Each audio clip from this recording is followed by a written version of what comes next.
Okay, so here's a question for you. Can your comments grow your Substack? Now, surely not, because a comment is just being written to one person, right? Or am I mistaken? Let's talk about it. So, how my comments grew my Substack. But before I dive into this, I want to give you this wonderful and inspiring quotation from Steinbeck. Your audience is one singular reader. I have found that sometimes it helps to pick out one person, a real person that you know, or an imagined person, and write to that one. So, what's in this video? Well, it's about taking a comment and about how you redistribute this to the world. So first of all, there's the practice, and I'll take you through how I reply to comments and why doing this daily, this one practice of replying to people and then putting it out into the world is my one non-negotiable when it comes to Substack. Secondly, there's a problem within this. When I first started doing this, it took me forever, and I'm going to show you how I do it because I've completely solved it, and it's really helped to kind of get some gasoline going on my Substack. And third is the system I use. I'll take you through my daily 30-minute system that feeds my whole Substack. So first of all, the practice. When you're going through your feed during this half an hour, and I always compress that half an hour because I don't want to be all day on social media, the practice, reply as you would to a best friend. So rather than trying to spread out a whole bunch of comments, it's like when I read something and it really hits me, or if someone's struggling with something, I just take this moment to go really into it, to bring my full being, to be present, to try and draw something up from my past. Can you help that one person in some type of way? You can bring out some type of way that you've solved a problem, a reflection, an insight. Doesn't matter. All of us have all this knowledge inside of us. How are you going to use it? Draw from your own experience. So just quickly, what actually happened when I started concentrating on actually replying in depth to people's notes? Well, a very big thing happened in terms of my Substack, because it's been static for about a year at about 1,500 subscribers, and it's grown over the last 6 months. 2,200 new subscribers have come in, which has been a sharp uptick considering when it's completely flat, and it's all based on this subject that I'm talking about today. And that growth, it hasn't happened through any viral note, it's just through consistent depth. So the mental shift for me, I realized that by helping one person, I could bring value to far more people. So first of all, I just want to go into how I used to do this. When I'd be replying to a note, I'd sit there and then suddenly I'd find that I've written a whole essay. And that's great because of course that's creating massive depth. It's creating a wonderful relationship with that person, and community is the heart of Substack as well as your own writing. But the problem is that if you want to do something with that comment, and let's say you want to draw it out and you want to take off the dear from Jim or love Jim, whatever it is, suddenly you go into that and you've got this massive essay. How are you going to strip it down? Every single comment that I was writing, I would be trying to repurpose that comment into my own comments. But just to write one comment, it was taking me a whole half an hour. It can take forever, and suddenly, of course, you're not getting any sort of scale, and you're actually losing a lot of time every time that you're trying to go through this process. So there was a cost to it.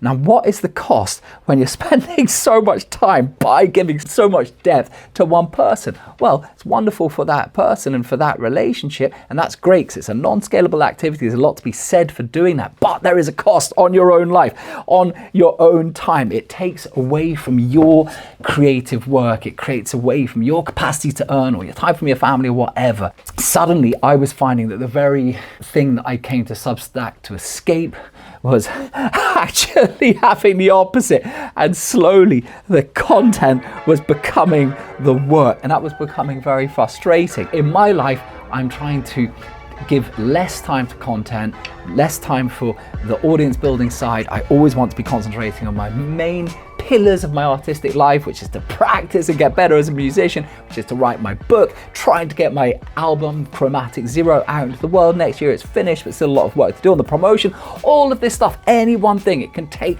absolutely forever. So my mantra is always less content, more art. But we have to build our audience, but you have to get the equation the right way round. So the realization that I had, the comment was already the note. And I love this quotation from Carl Rogers. What is most personal is most universal.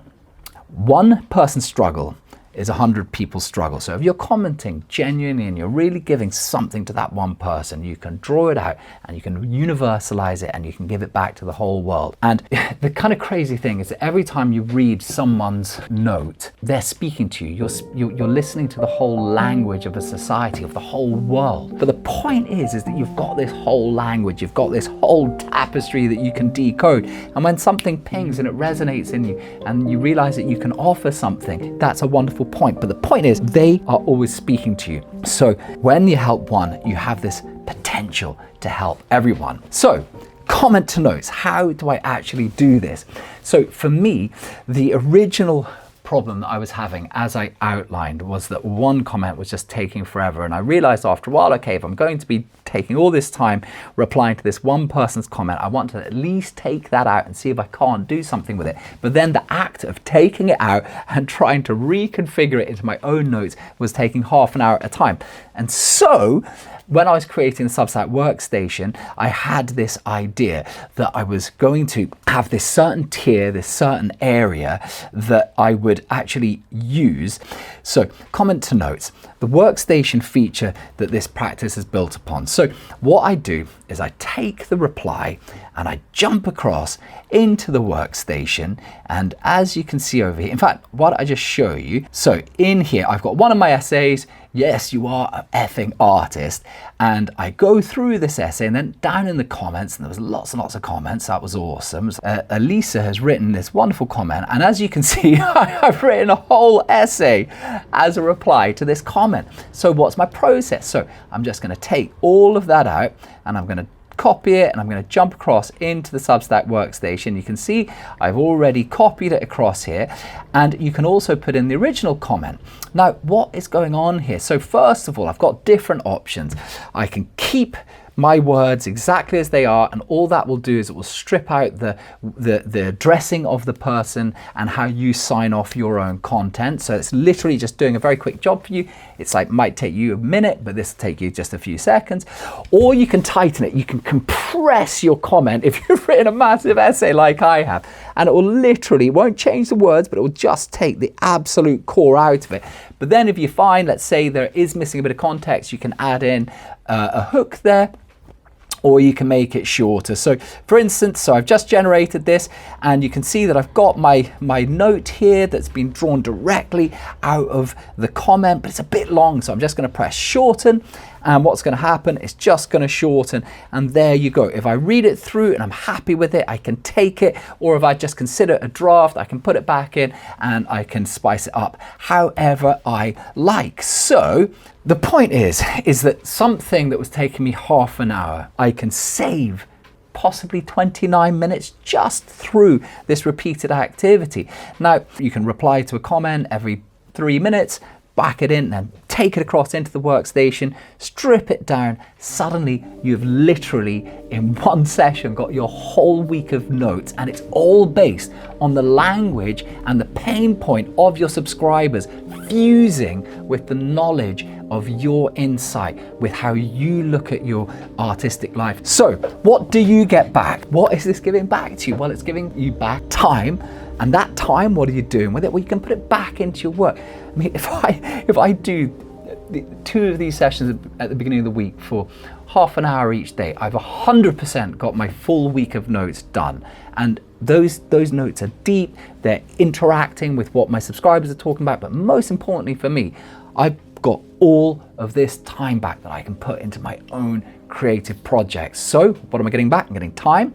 Secondly, I'm getting subscribers, because there is a resonance that comes when you are really digging into the weeds.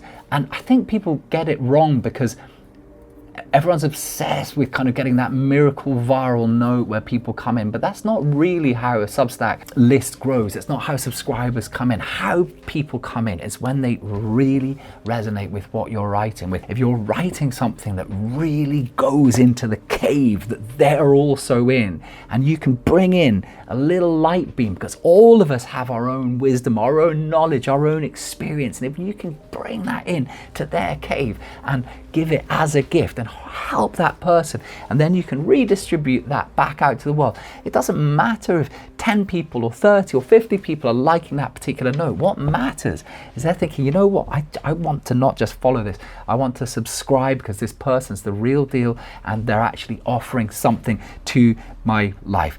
And then, so what's the third thing that you get back? Relationships, because of course, going back to the individual, you've spent time with that individual. You are helping them. So you've got scale over here, you've got the productivity, but you've also got what you're actually giving to that person. And you're just having this more flexible relationship with how you're utilizing time and what you're choosing to give. The fourth thing you're getting is scale. You've got more going out into the world. As a result of that, you are reaching far more people. So the question then becomes, okay, I get it. People are like, well, why scale at all? Is it really necessary? Well, like it or not, as far as I see it, volume does matter. Why are we doing this? We're all on Substack because we've got something that we're working on. It might be that you've got a business and that you're trying to tell people about your business. You might have a deep creative project that you're working on, something that's taken you years and years.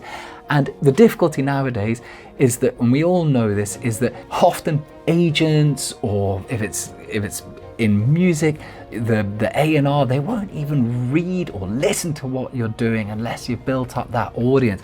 So your best bet is actually to take whatever it is that you're working on and to distribute it, because nobody finds you through work that they never see. So if you're giving value in one area and you can help one person deeply, then why not help more people? Okay, so make the work that you're doing count.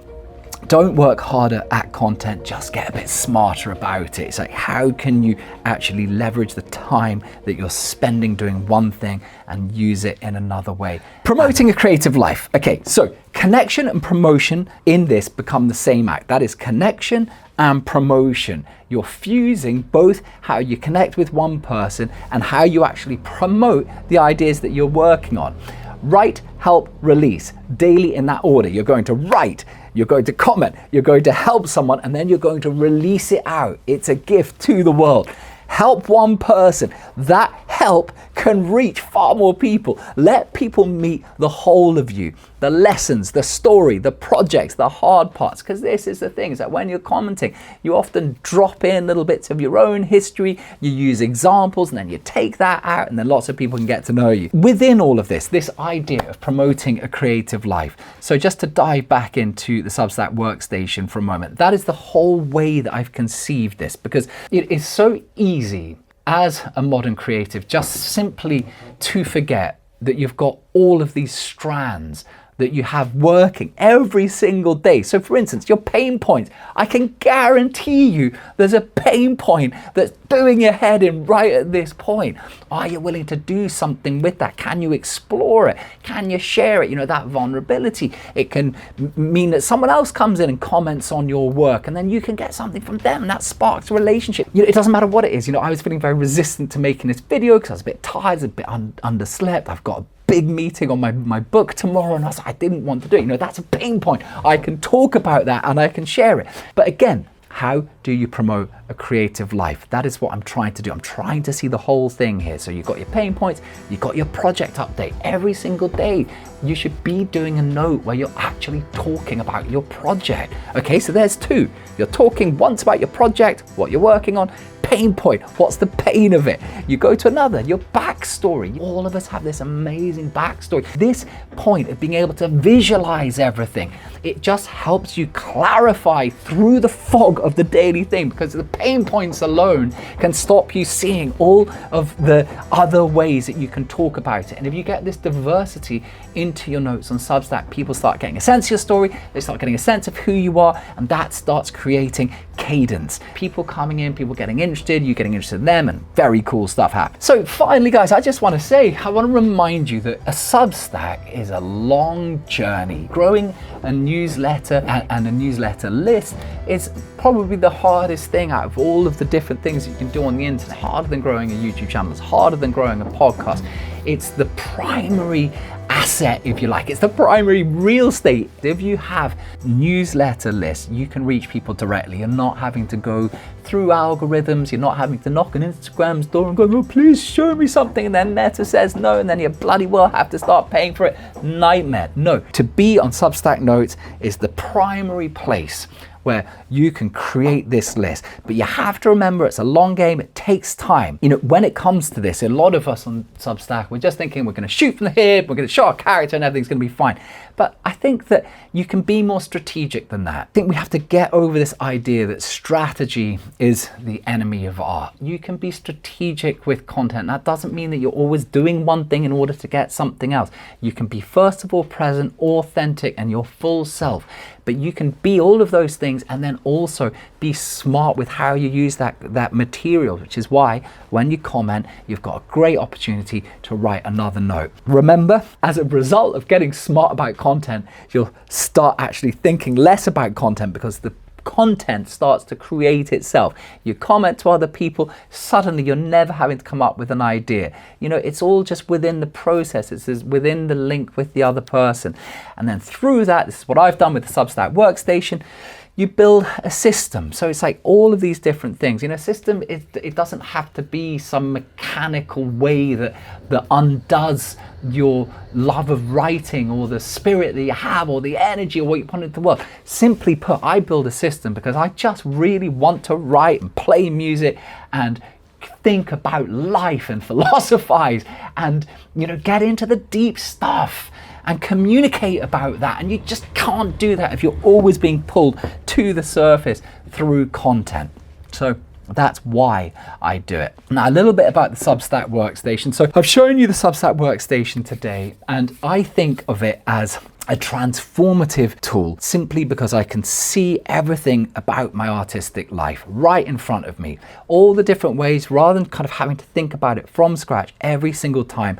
It's a way that you can think about your own creative life. So it's about clarifying your approach to a busy world. And the other thing I'd like to say about the Substack Workstation, if you're going to consider having a look at it, is I built it for myself. I just wanted this space, a creative space, to get better at sharing what I was making, because I think kind of you make what you make and you know you're on something, you know, the song, you've like been working your whole life to get to this song and suddenly it's there. But then the reality is you've got to take it out into the world, you've got to bring it, you've got to give it, you've got to find a way that you can invite people in or give them a key that unlocks the doors. When it came to Substack, I was just struggling with visualizing how to do this. How do you format your creative life? How do you promote it? What's an effective way of doing it? So the Substack Workstation is very simply, it's a way that you can conceive it in a daily way. Like even if you're actually not even using the workstation, you can just see it, and I find that very, very helpful. There's a link below and